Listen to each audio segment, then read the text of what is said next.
Hello everyone, welcome to Adda 24/7 regulatory bodies and SO channel. हम यहाँ पे रोज मिलते हैं to discuss one descriptive topic per day. Having said that, आज का हमारा टॉपिक है poverty. Poverty, which is a very important topic when it comes to the descriptive writing part. But याद रखिए, मैं आपको पॉवर्टी के बेसिक्स या कुछ भी नहीं बता रही। मैं आपको बता रही हूँ कि अगर आपके ऐसे में पॉवर्टी या पॉवर्टी से रिलेटेड कुछ भी आता है, also with respect to India और वर्ल्ड, तो उस रेस्पेक्ट में आप क्या क्या लिखेंगे। What should be your overall idea? What should be the structure of this essay? Last में मैं आपको एक छोटा सा होमवर्क भी दूंगी जो आपको सबमिट करना होगा, जो मैं आपका इवैल्यूएट भी करूंगी। इस सेशन में मैंने बहुत सारे डेटा को भी इन्वॉल्व किया है, so you will get to know a few data as well. Having said that, poverty का बेसिक डेफिनेशन समझते हैं कि किसे हम गरीबी कहते हैं। एक तो वो गरीबी होती है जिसके लिए हम कहते हैं कि यार मंथ एंड चल रहा है, गरीबी चल रही है। अभी जैसे हमारा मंथ एंड अभी गया ही है, तो हम भी गरीब हो गए थे। पर हम इस वाली गरीबी की बात नहीं कर रहे हैं, हम ऐसी गरीबी की बात कर रहे हैं जहां पे हमारे पास बेसिक नेसेसिटी, जो बेसिक इसेंशियल्स और मिनिमम स्टैंडर्ड ऑफ लिविंग है, वो जब हम पूरा नहीं कर सकते, उसे हम कहते हैं पॉवर्टी और अ सिचुएशन ऑफ पॉवर्टी। जो ऐसी, और इसको हम 2-3 तरीके से एस्टिमेट भी कर सकते हैं। जैसे मान लीजिए इंडिया में फिलहाल सबके पास अगर कोई नौकरी है तो 20-25 हज़ार रुपए सैलरी होती है। 20 हज़ार रुपए तो मिनिमम सबकी सैलरी होती ही है, 15 से 20 हज़ार। हैविंग सेड दैट, ये शायद आपके एनवायरमेंट में होगा, पर अगर कोई इंसान जो आपके घर पे काम कर रहा है, जो मेड है, जो ड्राइवर है, जो कारपेंटर है, जो प्लम्बर है, गार्डनर है, उनकी लाइफस्टाइल और उनके बेसिक स्किल अलग होंगे। तो दुनिया में अलग अलग तरीके से पॉवर्टी को एस्टिमेट किया जा सकता है और इसके इम्पैक्ट्स क्या होते हैं और इसके लिए काम करना कितना ज़रूरी है, ये दोनों चीज़ें हम आज यहाँ पे डिस्कस करने वाले हैं। तो पॉवर्टी की बेसिक डेफिनेशन मैंने आपको बता दी। व्हेन अ पर्सन और अ कम्युनिटी, रिमेंबर पॉवर्टी ऐसा नहीं हो सकता कि एक इंसान तक के सीमित हो। जैसे कि मैंने आपको बताया कि पिछले हफ्ते में काफ़ी गरीब थी, तो ये एक इंसान तक के सीमित नहीं हो सकता है, ये पूरी कम्युनिटी में भी हो सकता है। That people living in this community are poor, तो ये भी हो सकता है। ठीक है, अच्छा, इंडिया में 21.9% of the population lives below the national poverty line in 2011। 2011 तक के 21.9% लोग थे जो पॉवर्टी लाइन के नीचे रह रहे थे। अच्छा, एक और बात, अगर आपको बीपीएल ईडब्ल्यूएस के बारे में नहीं पता, आप उसके लिए एक सेशन चाहते हैं कि जस्ट इन केस अगर ऐसे आ जाए, तो नीचे मुझे जरूर बताना या टेलीग्राम पे बता देना, I will help you there. तो 21.9% जो है पॉपुलेशन, वो पॉवर्टी लाइन के नीचे रहती है। In 2018, almost 8% of the world's workers and their families lived on less than $1.90 per person per day in international poverty line. तो पूरी दुनिया में 8% लोग पुअर थे 2018 तक के। इंडिया में 21.9% और पूरी दुनिया में 8%। पर पॉवर्टी को अलग अलग तरीके से डिफाइन किया गया है। As you can see, there is a very popular movie of 80s, I guess, which featured Amitabh Bachchan, by the way, जिसका नाम था रोटी कपड़ा मकान।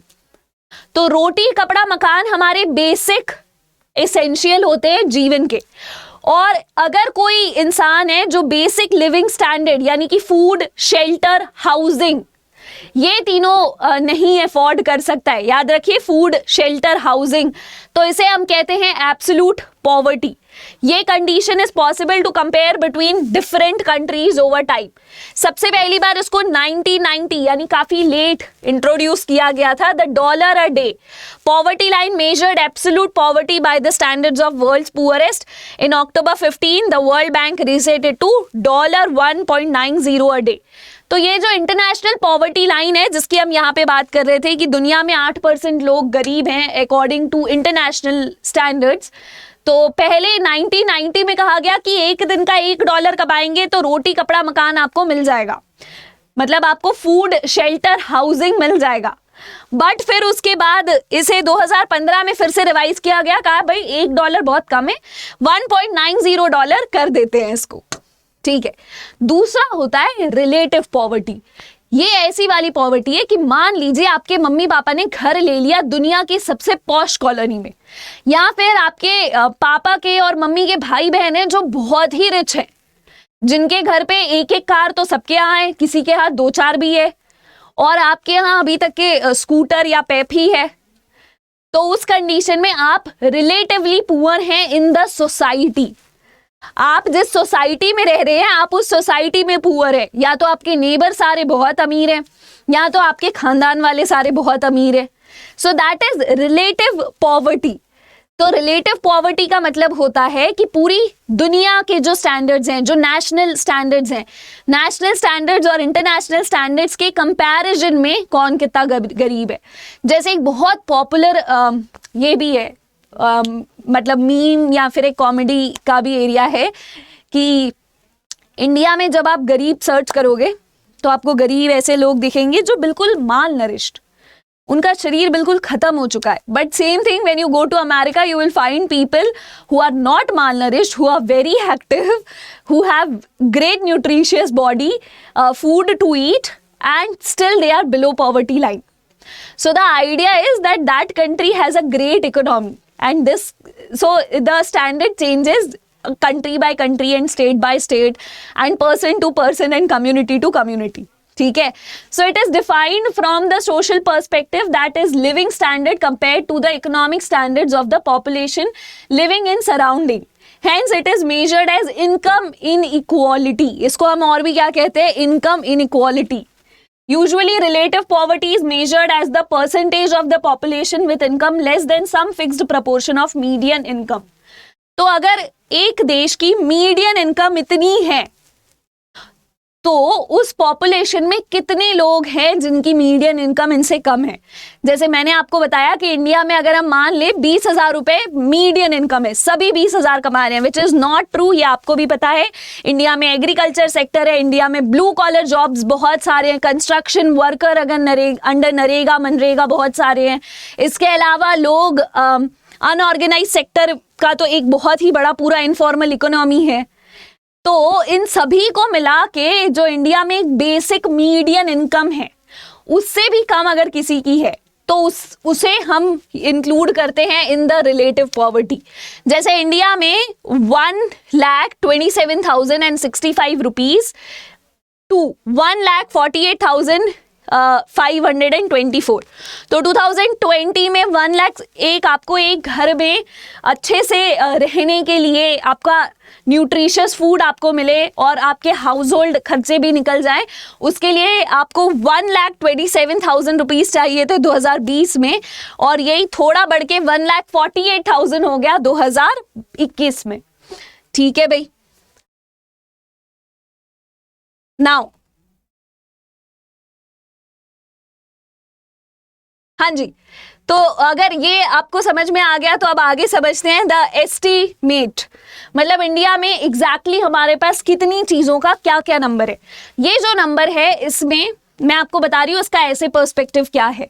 जैसे first of all when you write the essay you will write what, why, how, when and where, and you will include all of that in introduction. इसके बाद हम लिखेंगे the social aspect of poverty, जो आप बहुत अच्छे से खुद सोच सकते हैं. इसके बाद आप लिखेंगे द इकोनॉमिकल एस्पेक्ट की जीडीपी का लॉस और ये और वो, और सोशल एस्पेक्ट में आप हेल्थ का एंगल भी लेके आ सकते हैं, बेसिक एजुकेशन, न्यूट्रिश्ड फूड, ये सारी चीज़ें आप लेके आ सकते हैं. एंड लास्ट में आप लिखेंगे the political angle to it, कि क्या स्कीम्स चल रही हैं, कौन सी स्कीम किस चीज़ के लिए बेहतर है, और फिर कंक्लूजन में what is the way forward. ठीक है. तो ये आपका ओवरऑल स्ट्रक्चर होना चाहिए. तो इसका एस्टीमेट इंडिया में क्या है? Poverty estimation in India is carried out by NITI Aayog task force through the calculation of poverty based on data of ministry of statistics and programme implementation. जो पॉवर्टी का एस्टिमेशन है ये कौन निकालता है? नीति आयोग निकालती है under the ministry of statistics programme and implementation, MOSPI नाम की एक मिनिस्ट्री के साथ. ठीक है भाई. तो poverty line estimation in India is based on consumption expenditure and not on income level. हमारे यहाँ जो पॉवर्टी लाइन बनाई गई है ये इस बेसिस पे नहीं बनाई गई कि कितने लोग हैं जो 1,00,000 रुपए एक स्केप कमाते हैं। हमारे यहाँ पॉवर्टी लाइन है उस चीज में बनाई गई है जो एक्सपेंडिचर और कंजम्पशन के बारे में बताए and not on the income level. जैसे poverty is based on consumer expenditure survey of national sample survey organisation. A poor household is defined as one with an expenditure level below a specific poverty line. हमारे यहाँ जो poverty line है ये किसके base पे define की गई है कि आप कितने पैसे खर्च कर सकते हैं, what is the consumer expenditure, और उस बेसिस पे हम डिफाइन करते हैं पुअर और नॉट पुअर। ठीक है। The incidence of poverty is measured by the poverty ratio, which is a ratio of number of people, total population. It is known as a head count ratio. तो ये इसके लिए हम ratio निकालते हैं जिसको हम कहते हैं हेड काउंट रेशियो, कि कितने लोग हैं क्या और कितने किसका क्या एक्सपेंडिचर है और कितने लोग हैं। ऐसा एक हम न्यूमरेटर डिनोमिनेटर करके रेशियो निकालते हैं जिसको हम कहते हैं हेड काउंट रेशियो। क्या आपको हेड काउंट रेशियो का फॉर्मूला लिखना पड़ेगा ऐसे में? बिल्कुल भी नहीं। You will have to write this line and that would be doing the job enough. But अलग अलग कमिटीज बनी है जिन्होंने अलग अलग तरीके से इसको डिफाइन करने की कोशिश जरूर की। जैसे अलग कमिटी ऑफ 79 सेज कि अगर हम मिनिमम डेली रिक्वायरमेंट है 2421 कैलोरी फॉर एन एडल्ट, तो ये रूरल एरिया में 2400 कैलोरीज और अर्बन एरिया जो शहर के लोग हैं उनको कम खाना चाहिए, उनको 2100 कैलोरी अगर मिलता है तो they are above poverty. Lakdawala committee of 1993, Tendulkar committee of 2009 and Rangarajan committee of 12 did the poverty estimation as per the Rangarajan of 20 report of 14. The poverty line in estimated monthly per capita expenditure of rupees 1407 in urban areas and 972 in rural areas. ये क्या बोल रहे हैं कि expenditure जो है ये urban areas में रुपीज 1407 रुपीज का है, अर्बन एरियाज में आपका जो एक्सपेंडिचर है 1400 रुपए का है और रूरल एरियाज में 972। अच्छा, तो पॉवर्टी के कॉजेस क्या क्या है, क्या रीजन है कि हमारे देश में लोग पुअर है? ठीक है भाई, तो इसके बहुत सारे कॉजेज हो सकते हैं। जैसे ना अक्सर जब हम बात करते हैं घर में गरीबी की, अपने घर वालों से या दोस्तों से कहीं पे भी, तो हम अक्सर कहते हैं कि हमारे घर पे जो मेड है ना वो इसलिए पुअर है बिकॉज उसके बहुत सारे बच्चे हैं।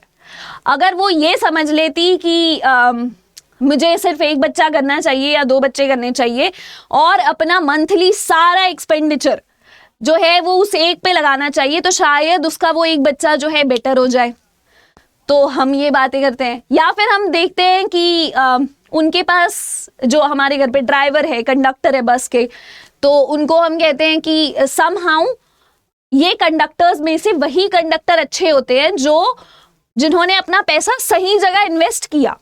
कि अगर आपने अपना पैसा वेस्ट कर दिया खाने पीने की चीज़ों में या फिर कहीं पे कोई ऐसी हैबिट लेके आपने इन्वेस्ट नहीं किया, आपने सेव नहीं किया, तो आप पुअर रहेंगे। या फिर हम एक और बात बोलते हैं जब हम बात करते हैं पॉवर्टी की घर पे या किसी से भी, तो हम कहते हैं कि इनके पास स्ट्रक्चर, क्योंकि इनका जो इनकम लेवल है ये लो है, क्योंकि इनका जो जॉब है ये हमेशा लो प्रोफाइल रहेगा, तो ये हमेशा दुनिया के एक लेवल से नीचे ही रहेंगे। जैसे मान लीजिए अभी एक आइडियल जो बस ड्राइवर हैं या जो बस कंडक्टर हैं, इनकी सैलरी ज़रूर बढ़ेगी, बट हमारा इन्फ्लेशन रेट भी बढ़ेगा, तो उस हिसाब से आज से 10 साल बाद भी this person won't be able to make the kind of expenditure that is expected, जैसा एक्सपेंडिचर एक्सपेक्टेड होता है। ठीक है, तो इस कॉज क्या क्या हो सकते हैं? सबसे पहले पॉपुलेशन एक्सप्लोजन, कि हम इतने ज़्यादा पॉपुलेटेड कंट्री हैं कि हमारा जो रेट इंक्रीज है वो 2.2 per year, which means on an average 17 million people are added to the country's population each year. हर साल 17 मिलियन लोग ऐड होते हैं क्योंकि हमारे कंट्री का रेशियो है 2.2% पर ईयर। ठीक है, लो एग्रीकल्चरल प्रोडक्टिविटी, ये मैंने एग्रीकल्चर वाले डिस्क्रिप्टिव में भी बताया था कि agriculture is a very big area, है ना, और ये जो एग्रीकल्चर का एरिया है उस एरिया में लो एग्रीकल्चरल प्रोडक्टिविटी, यानी बहुत सारे ऐसे किसान हैं जो जिनकी प्रोडक्टिविटी काफ़ी कम है और वो किसानी ही करना चाहते हैं। तो मान लीजिए 4 भाई हैं और चारों भाइयों के पास 1 एकड़ ज़मीन है, वो 1 एकड़ ज़मीन में 4 भाई इन्वेस्टेड है। उससे अच्छा मान लीजिए अगर कोई एक भाई 1 एकड़ ज़मीन में इन्वेस्ट करे और बाकी के तीनों अपनी प्रोडक्टिविटी, अपनी स्ट्रेंथ और अपनी टाइम को कोई ऐसी जगह करे इन्वेस्ट जहाँ से वो एक्स्ट्रा इनकम ला सके, तो दैट वुड बी ग्रेट। और या फिर न्यू टेक्नोलॉजीज़ को यूज़ करे। इनएफिशिएंट रिसोर्सेज यूटिलाइजेशन, यही मैंने अभी आपको बताया इन अ सर्टेन वे। और लो एग्रीकल्चरल प्रोडक्टिविटी के बहुत सारे रीजन हो सकते हैं, जैसे कि सब डिवाइडेड लैंड होल्डिंग्स, 1 एकड़ में 4 भाई हैं, सबके 25% आएगा। उसके अलावा lack of capital, illiteracy, new technology use नहीं करते, low rate of economic development.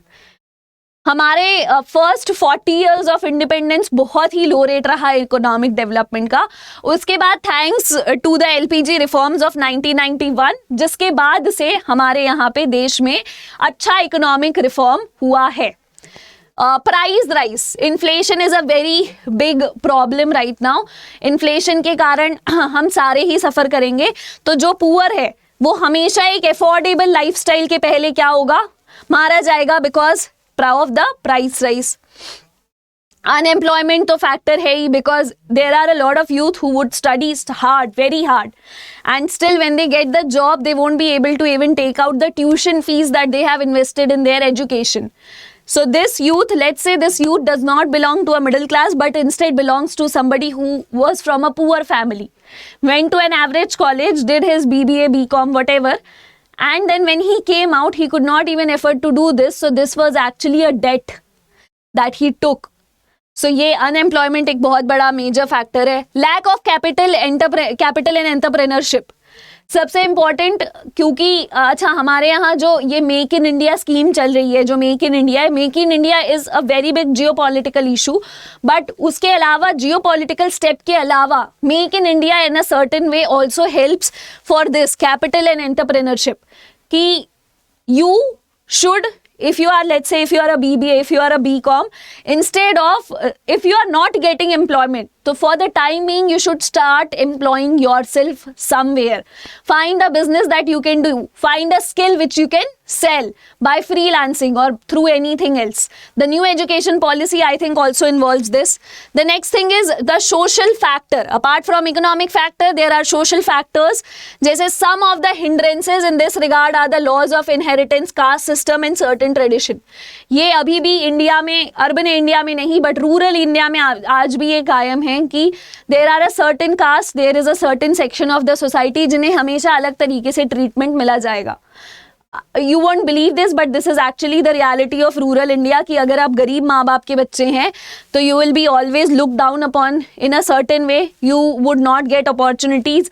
और उसके अलावा let's just say कि आपने अगर आपने ये कर लिया है कि वहाँ पे caste system, inheritance, laws of tradition, तो उसके कारण भी उन्हें नया काम नहीं मिलता।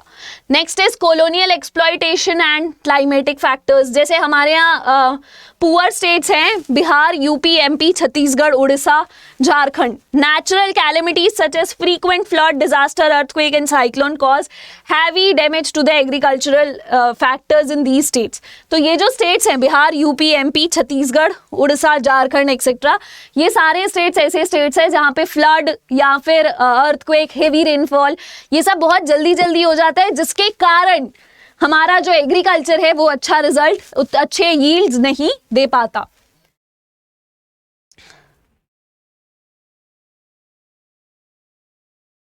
एक मिनट, हाँ, बट कौन सी ऐसी सेंट्रल गवर्नमेंट स्कीम्स हैं जो हेल्प करती हैं टू फॉर दीज पीपल? कौन सी ऐसी चीजें हैं जो बेसिकली हेल्प करती है? अच्छा याद रखिएगा, यहाँ पे पीएम मोदी की फोटो है because I got this picture, but I would like to tell you that make sure that you do not get confused कि ये सारी जो स्कीम है it was under Modi, it was some of them are before and some of them are after.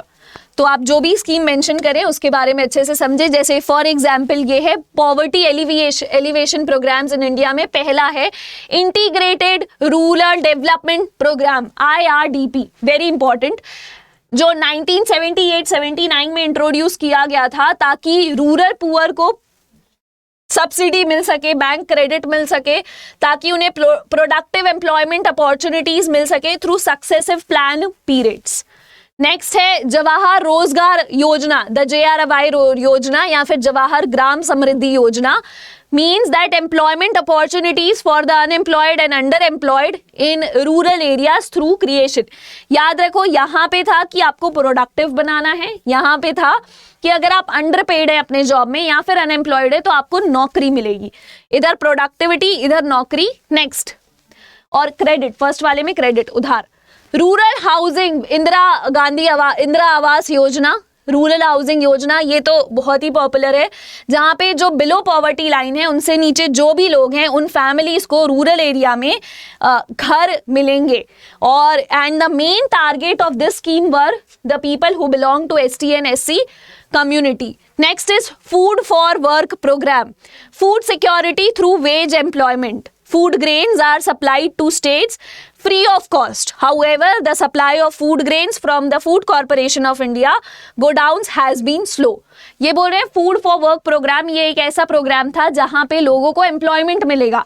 आप आइए, आप यहाँ पे कंस्ट्रक्शन साइट है, आप यहाँ पे काम करिए, जब आप यहाँ पे काम करेंगे इसके बदले में आपको अनाज मिलेगा। पर इसमें प्रॉब्लम क्या आई कि जब गोडाउन से, FCI के अंडर जब गोडाउन से निकलता था धान तो वो बहुत ही स्लो था। और हाँ, FCI स्टेट्स को ये जो धान देता था ये फ्री ऑफ कॉस्ट है। Next is the national old age pension scheme, ये तो काफी पॉपुलर है कि 200 रुपीज पर मंथ अगर आप 60 to 79 ईयर्स के ओल्ड हैं, और इसके अलावा अगर आप 80 के अबव हैं तो ये रिवाइज होके 500 रुपीज हो जाएगा पर मंथ फ्रॉम 11 to 12, 2011 से 2012। अन्नपूर्णा स्कीम, ये स्कीम 1990-2000 में चालू हुई थी, the national old age pension scheme, and who will have no one to take care of them. This scheme would provide 10 kilo of free grain month for eligible senior citizens. इसमें ये basically ये वाली scheme और ये वाली बहुत similar scheme है। National old age pension जिसमें पेंशन मिलेगा लोगों को, याद रखिए 60 से 79 ईयर्स में 200 और फिर 80 से मोर में 500 रुपीज पर मंथ। और अन्नपूर्णा स्कीम में इनको ही ग्रेन्स भी मिलेंगे for the eligible old age people. Sampoorna Grameen Rozgar Yojana, the main objective of the scheme continues to be the generation of wage employment, creation of durable economic infrastructure. तो ये भी very similar to the previous scheme. Mahatma Gandhi National Rural Employment Guarantee Act, the Manrega scheme of 2005, 100 days of assured employment every year to rural household. 1/3 will be proposed to the women, reserved for women. तो this is a very popular scheme of 2005 जहां पे आपको 100 days of employment मिलेगा। यानी कि आप जो हैं अगर आप इस लाइन के नीचे हैं, आप आइए और आपको गवर्नमेंट 100 डेज के लिए एम्प्लॉयमेंट देगी। और वहां पे भी 1/3 जो है प्रपोज्ड जॉब्स वो महिलाओं के लिए रिजर्व्ड होगी। मनरेगा ने कोविड के टाइम में क्या रोल प्ले किया और कैसा रोल प्ले किया is a very important part of the editorial analysis, जो मैं शाम को 7 बजे लेती हूँ। अभी तक के 2 बार आ चुका है और कोविड खत्म, नॉट खत्म बट कोविड का वो टाइम जाए 2 साल हो चुका है, बट फिर भी they have the Hindu editorial and also the Live Mint have been very frequent with the data related to मनरेगा and employment in their editorial paper. National Rural Livelihood Act of 2011 to diversify the needs of rural poor, provide them jobs with regular income on monthly basis। और ये ऐसी और भी योजना है जैसे प्रधानमंत्री कौशल विकास, अगर आप 10th और 12th ड्रॉप आउट है तो आपको ये स्किल सिखाएंगे और वो देंगे। प्रधानमंत्री जन धन योजना, इसमें आपको bank aimed at direct benefits of transfer of subsidy, insurance and attained the target of opening 1.5 crore bank accounts. The scheme particularly targets the unbanked poor, ताकि ये बैंक में आ सके. अच्छा, तो ये कुछ लिस्ट ऑफ स्कीम्स थी. मैं समझती हूँ ये स्कीम बहुत ज़्यादा थी, बट रिमेंबर जब ऐसा कोई ऐसे आता है तो सारे बच्चे उसी पे ऐसे लिखते हैं और आपको you need to stand out. And for standing out what do you need? You need to understand how to write a good essay. आपको ये ज़रूर पता होना चाहिए एक अच्छा ऐसे कैसे लिखा जाएगा. तो आप खुद से ये ऐसे लिखेंगे, प्रैक्टिस करेंगे of around 300 words to 600 words. आपके ऊपर डिपेंड करता है. Both of these have been a part of all these regulatory bodies exam. अगर आप 300 वर्ड्स से स्टार्ट कर रहे हैं तो that's a great start, but आपको एक छोटा सा होमवर्क करना है. आपको नीचे जो कमेंट है वहां पे आपको अपना कंक्लूजन लिखना होगा इस ऐसे का. मैंने इस ऐसे के बहुत सारे एस्पेक्ट आपको बता दिए. आप एक सिंपल सी चीज कर सकते हैं, आप अपने एक दिमाग में रफ ड्राफ्ट बना सकते हैं और इस आप रफ ड्राफ्ट में सोचेंगे कि व्हाट वुड यू राइट. आप सिर्फ एक रफ ड्राफ्ट बना सकते हैं to do this homework. Introduction में आप क्या क्या लिखेंगे, की पॉइंटर्स में वर्ड्स में लिख लीजिए.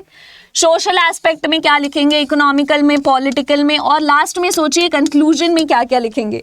A good conclusion always will include a way forward. आगे जाके क्या होगा ये जरूर उसमें लिखा जाएगा.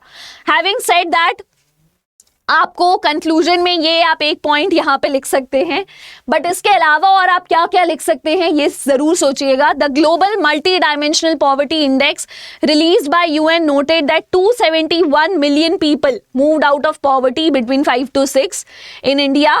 The poverty rate in the country has nearly halved, falling from 55 to 28% over the 10-year period, still being a part of population. तो 2005 से 2015-16 तक के हमारा जो पॉवर्टी रेट है ये बिल्कुल आधा हो चुका है, but still there is a long way to go. तो आपको क्या क्या लगता है कि क्या हमारा वे फॉरवर्ड होना चाहिए? आप इसमें बहुत कुछ लिख सकते हैं, जैसे स्कीम बहुत ज़्यादा है तो इतनी सारी स्कीम्स का इम्प्लीमेंटेशन नहीं है तो चेक करो, बंद करो, अच्छी स्कीम लेके आओ. ये मैं आपको ऐसे आइडिया दे रही हूँ. आप ऐसे जो है 4 लाइन का एक कंक्लूजन लिख के मुझे कमेंट में बताएंगे. आप जो भी इवैल्यूएट करेंगे मैं आपको अपने नेक्स्ट क्लास में ये ज़रूर बताऊंगी कि आपने ये जो लिखा है ये सही है या नहीं है. There is a very popular quote by Mahatma Gandhi, poverty is the worst form of violence. कि दुनिया में दंगे बहुत अलग अलग तरीके हो सकते हैं, किसी ने किसी को मार दिया, किसी ने किसी को जान से मार डाला, बट अगर कोई पुअर है तो वो सबसे बुरा फॉर्म ऑफ वायलेंस है. क्या इससे हमारा ऐसे स्टार्ट होगा? नहीं, इसको हमें हमारे ऐसे में इंक्लूड करना है.